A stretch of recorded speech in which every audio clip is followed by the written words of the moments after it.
Welcome to the Towson University College of Fine Arts and Communications Drones and Droids podcast.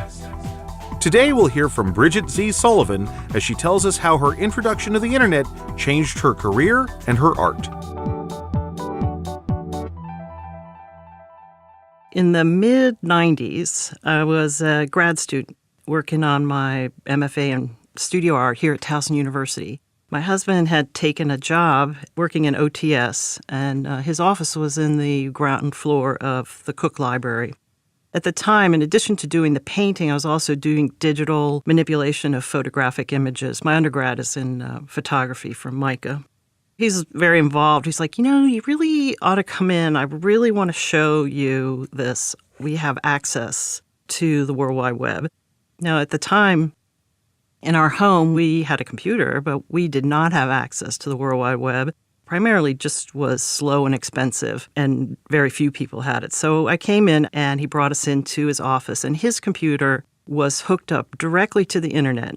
And a lot of people don't know that University System of Maryland was one of the first major kind of connections developed for the internet. So Towson was way ahead of the game when it came to fast internet connections. And the Cook Library is where it all came in. Like, that's where all the data cables come in. That's still true.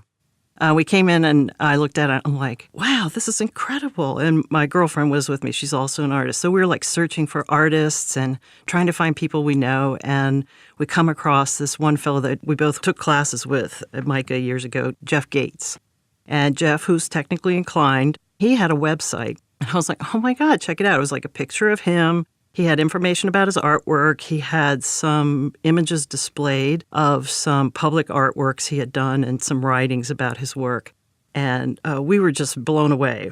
I just was fascinated with how he had his artwork up and so many people could gain access to it, provided they had a connection. So that was the beginning, and it really sparked my interest, and I wanted to know how I could get my artwork out on the internet. So I did my research here at the university. It was possible for me as a student to make a web page. This is way in the back of tiger.towson.edu, but Towson was ahead of the game on this. I actually got permission from the Department of Art and I believe even the Dean of COFAC to create a virtual art gallery for my thesis exhibition, and I displayed the work of myself and the two other students that were graduating with me. And this was huge. I took this to where I was working at the time and started implementing web design into some of the work we were doing there. It was a media support group in a community college, and it was cutting edge. Like, nobody else was doing that stuff.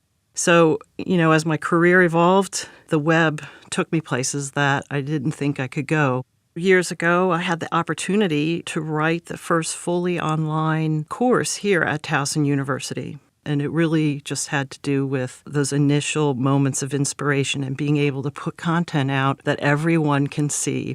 I have benefited from technology in my career path, and I still think it's a wide open field. I strongly urge my students to develop their technology skills because people are just hungry for it, and there's so many opportunities. It's constantly evolving.